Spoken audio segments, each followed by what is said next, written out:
Fala, comunidade cachoeira, estamos aqui, o Togo e eu, num ambiente que geralmente a gente não faz vídeos, mas eu resolvi fazer esse vídeo por duas razões. Uma, pela expressão que eu comentei já com vocês algumas vezes sobre encontrar um petisco que faz os olhinhos do seu cão brilhar. Já ouviram essa expressão? Ou o coraçãozinho dele emocionar, acelerar de emoção. E outro é sobre uma receita, uma dica de um petisco natural que você pode usar para o seu cão. E por que eu trouxe isso para esse vídeo? Eu acabei de marcar uma pista de faro, então eu vou utilizar os dois assuntos dentro de um contexto só. Antes de eu começar a falar sobre esse petisco, sobre o que eu faço para fazer com que ele seja de forma mais fácil manipulada, eu quero falar sobre o faro. Então, é importante o contexto que eu vou falar aqui sobre o faro, é importante para a sua situação, para quem treina cães normalmente ou para quem treina cães de alta performance. Eu falo isso porque é uma pergunta que chega corriqueiramente. Normalmente as pessoas têm dificuldade em saber o que ofertar para o seu cão. E a gente precisa entender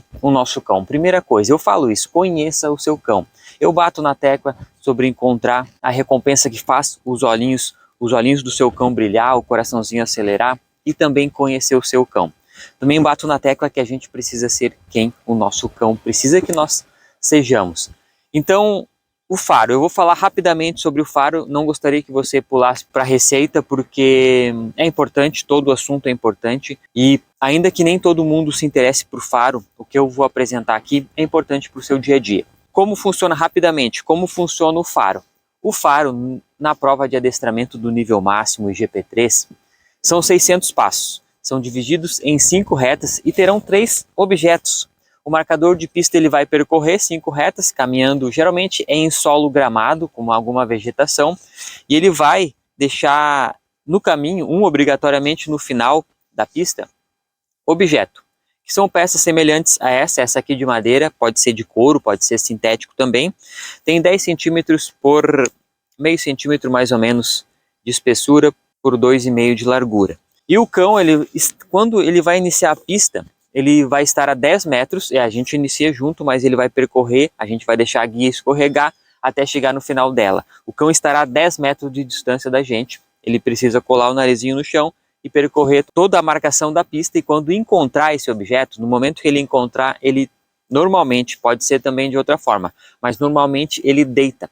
Ele deita para mostrar para nós, ó, encontrei o objeto. A gente larga a guia no chão, vai lá, pega o objeto e apresenta para o juiz que vai estar nos julgando. A gente então comanda novamente, procura, o cão continua procurando por toda a extensão da pista um novo objeto. E por que eu estou falando sobre isso? Porque o Togo, acabei de marcar uma pista para o Togo, e eu estava com uma situação em relação ao Togo. Ele gosta muito de farejar. E para a pista de faro, eu uso a própria ração. Quem já conhece o Togo, quem me acompanha nas redes sociais, sabe o quanto o Togo ele é intenso pela ração por si só. Ele gosta, foi feito um trabalho de valorização de recursos, mas ele gosta, por natureza, de comer ração. E a pista, a marcação da pista, a premiação da pista eu faço com ração. E a premiação do objeto, eu também faço com ração. Eu montei as duas coisas separadas. Uma coisa farejar, a outra coisa deitar no objeto. E quando eu uni essas duas coisas, há bastante tempo atrás, surgiu uma situação. O Togo ele gosta muito de farejar, é algo que para ele é muito prazeroso. Os cães naturalmente têm isso varia de cão para cão, mas o Togo ele gosta de farejar, de encontrar, desse desafio. Ele gosta também de deitar no objeto, mas o que ele começou a apresentar? O que ele começou a me apresentar, a de certa forma dizer para mim? Eu prefiro farejar. E como eu percebi isso? O Togo vinha farejando, eu não fico a 10 metros de distância porque a gente precisa conduzir o cão, reforçar o comportamento que a gente deseja, então quanto mais próximo a gente tiver, melhor. E eu comecei a perceber que ele, enquanto farejava, ele tinha uma emoção. Quando ele está farejando, ele gosta mesmo de farejar, de procurar, de encontrar o que eu deixei na pista para ele. Já no objeto, ainda que seja o mesmo reforço positivo, a mesma ração, o desafio de farejar para ele acelera o coração por si só. Então ele me apresentava essa seguinte informação. Ele chegava no objeto e ele deitava, sim, deitava, mas ele deitava, ele pensava, putz, vou ter que deitar aqui. Eu preciso deitar para continuar depois farejando. Isso pode fazer o quê? No momento da prova. A prova não tem recompensa. Isso faz com que o cão se frustre um pouco e a energia dele mude, a emoção mude, faz que pode ser que venha a trazer a seguinte consequência. Ele farejou, não encontrou recompensa, deitou no primeiro objeto, também não foi recompensado.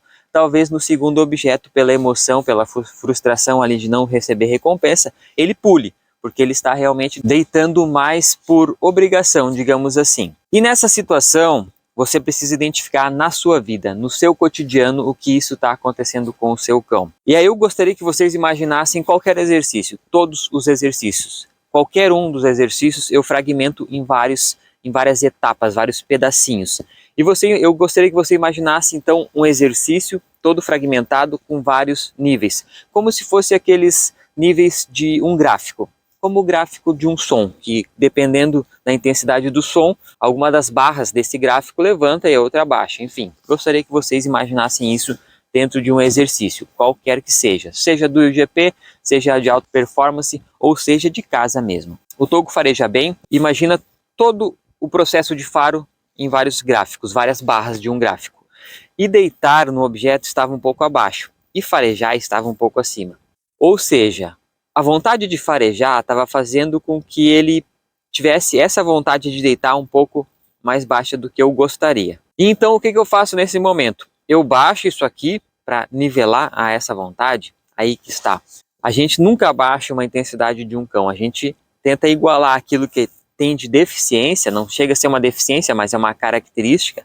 Ao invés da gente baixar aquilo que está alto, a gente sobe aquilo que está dificultando o processo. Então, aonde eu quero chegar com isso? Eu preciso levantar a barra do gráfico de deitar, eu preciso levantar para deixar mais ou menos no mesmo nível de farejar. E aí eu peço sempre para vocês encontrarem aquele reforço positivo que faz os olhinhos brilhar. Eu preciso identificar no Togo também. Eu sei que ele gosta de ração, mas eu preciso ir em busca de um reforço positivo um pouco mais intenso, mais valioso, para fazer com que a vontade de deitar no objeto seja mais ou menos parecida com a vontade de farejar. E o que eu fiz para ele? Eu trouxe um petisco diferente, isso já faz alguns treinos e trouxe resultado, por isso que eu trouxe isso para vocês. Eu comecei a oferecer para ele carne. São cubos de carne. E aí eu tenho a receitinha de como eu fiz. É uma carne, então aqui eu trouxe. O prêmio que existe na pista é a própria ração. E o prêmio para os objetos, para a gente nivelar a vontade de deitar, é cubos de carne. Como eu fiz esses petiscos? Eu peguei uma carne relativamente barata, é uma carne bastante acessível. Aqui o nome dessa carne é músculo, eu não sei se é o mesmo nome que tem, porque dependendo do estado, o corte da carne muda de nome. Então aqui é músculo. O meu irmão gostava de chamar de carne de monstro, não sei porquê, pelo formato que ela ficava quando a nossa mãe fazia pra gente quando a gente era criança. Ela é uma carne que não tem muita gordura, e quando a gente corta em cubinhos, assim como a maioria das carnes, ela apresenta uma característica, ela fica pegajosa. Qualquer carne crua que a gente trouxer, porque a carne crua geralmente ativa um sinalzinho especial no cão, um sinal mais original, e o cão tende a ter uma intensidade maior. Só que a carne, quando a gente entrega ela crua, ela costuma grudar muito na mão, ela fica de difícil manuseio. E o que eu faço? Eu selo ela. Eu apenas selo. Numa caçarola, primeiro eu pego aquele pedaço de carne e corto em cubinhos. Já bati também nessa tecla.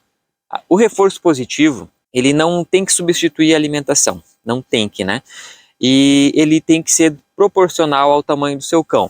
Isso aqui é um reforço positivo proporcional ao tamanho do meu cachorro, um pastor alemão de 40 quilos. Mas se você tem um cão menor, você precisa diminuir o tamanho desse reforço positivo, desse petisco. Precisa diminuir o tamanho desse prêmio, senão 2, 3, 4, 5 prêmios e a barriguinha do seu cão vai estar satisfeita.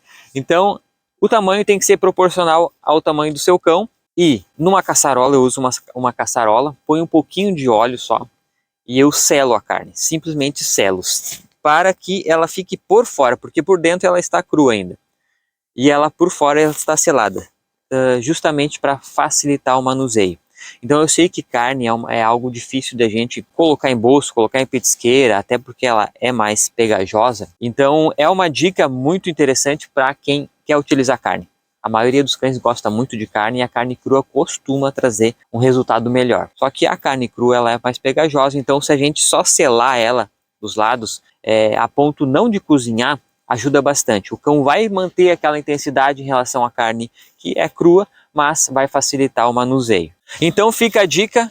Ficou a dica, duas, né? São duas questões. Uma é encontre aquele petisco que faz o coraçãozinho do seu cão acelerar, que realmente faça ele se interessar, porque existem momentos que a gente precisa ter um reforço positivo maior. Às vezes, simplesmente o entorno atrai demais o nosso cão e a gente precisa ter algo que desperte o interesse em relação ao que a gente tem. Então, isso você precisa conhecer. Cada cão é um indivíduo particular. Ele é único e o gosto dele também é particular. Então, você precisa descobrir quem é o seu cão, qual é o gosto dele.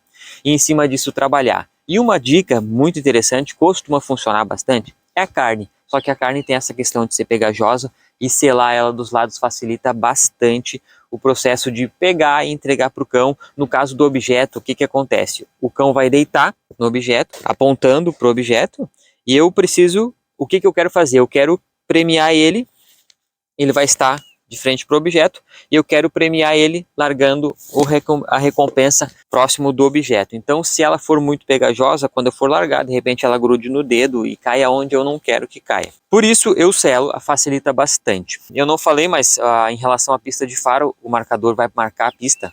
Aqui eu mesmo marquei, mas numa prova de GP3, o marcador marca a pista. Depois de 1 hora, a gente coloca o cachorro para farejar.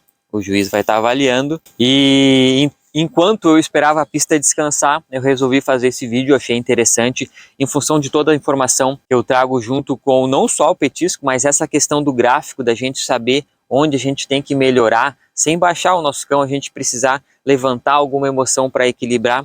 Então tudo isso são informações importantes, tanto para você do dia a dia, tanto para você que treina cães de alta performance. Eu não pedi nenhum gostei, então se você gostou desse vídeo, se você gostou dessas dicas, deixa o seu gostei. Se você não é inscrito no canal, se inscreva, tem muito vídeo bom ainda para vir aí. Ative o sininho também para que o YouTube te avise, tem um vídeo novo do Douglas. Se você conhece alguém que treina GP, que está passando em alguma dificuldade ou qualquer dificuldade que tenha relacionado a cães, compartilhe esse vídeo com ela. Muito obrigado por me acompanhar aqui nesses 12 graus, umas 7 horas da manhã.